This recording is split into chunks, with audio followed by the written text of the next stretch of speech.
ચાણસ્મામાં એક દિવસીય ધાર્મિક પ્રવાસનું ભવ્ય આયોજન. શ્રદ્ધાળુઓમાં આનંદનો માહોલ. ચાણસ્મા ખાતે એક દિવસીય ધાર્મિક પ્રવાસનનું ભવ્ય આયોજન કરવામાં આવ્યું હતું, જેમાં મોટી સંખ્યામાં શ્રદ્ધાળુઓએ ઉત્સાહભેર ભાગ લીધો. આયોજન પાસાભાઈ પટેલ ડેવિડ દ્વારા કરવામાં આવ્યું હતું, જેમાં 2 લક્ઝરી ટ્રાવેલ્સની વ્યવસ્થા કરી યાત્રાળુઓને સુવિધાસભર પ્રવાસનો અનુભવ અપાયો હતો. આ ધાર્મિક પ્રવાસ અંતર્ગત યાત્રાળુએ વચરાજ દાદા, પીપળીધામ તથા પોઈચા સ્થિત પ્રખ્યાત સ્વામિનારાયણ મંદિરના દર્શન કર્યા. યાત્રા દરમિયાન ભક્તિમય વાતાવરણ વચ્ચે ભજન કીર્તન સાથે સૌએ આનંદ અને આધ્યાત્મિક શાંતિનો અનુભવ કર્યો હતો.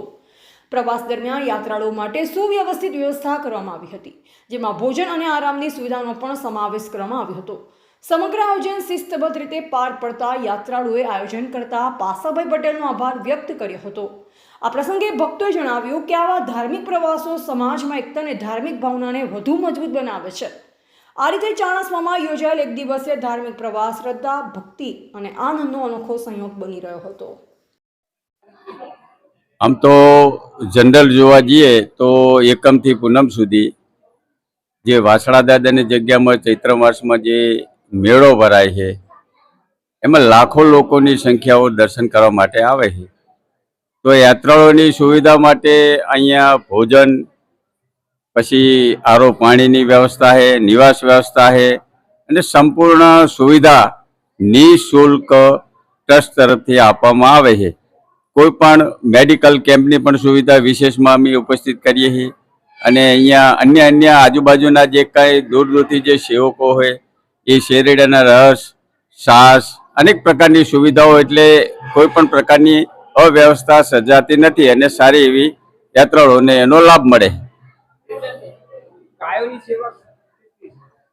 ગાયો અત્યારે આમ જોવા જઈએ તો 8,000 ગાયો છે અને ટોટલ મળી પશુઓની સંખ્યામાં આપણે ગાયો, નંદી, એના વાછડા અને આજુબાજુના 100 કિલોમીટર સુધી જે કંઈ સેવકોની સંખ્યા છે, યાત્રાળુઓ હજારો સેવકો છે, તો નિઃશુલ્ક પણ એક ઘાસચારો ગાયોને આપે છે.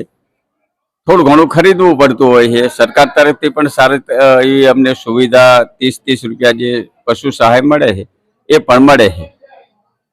કોઈ યાત્રાળુઓને કોઈ ભૂલી પડ્યો હોય, કોઈ એની સેવા, જો કોઈ ભૂલો પડ્યો હોય ને ઓફિસ સુધી એના મેસેજ મળે કે ભાઈ યાત્રાળુ ફલપાણી રૂટ ઉપર કચ્છમાંથી રાધનપુરથી 4 રસ્તા મુખ્ય છે. ચીંજુવાડાથી છે, રાધનપુર બાજુનો એક રસ્તો હોય, કચ્છથી છે અને ધાંગધ્રાથી છે. તો આવા રસ્તા પર કોઈ યાત્રાળુ વહેલા મોડા થાય, કોઈ ગાડી બગડી હોય, કોઈ ભૂલા પડ્યા હોય અને ઓફિસ સુધી જો સમાચાર મળે તો અહીંથી ગાડી પણ જાય છે. એમને સંપૂર્ણ ત્યાંથી લઈ આવવાની વ્યવસ્થા પણ સંપૂર્ણ ટ્રસ્ટ કરે છે અને કોઈ પણ જાતની તકલીફ પડવા જતા ટ્રસ્ટ દ્વારા સુવિધાઓ ઉપલબ્ધ થાય છે.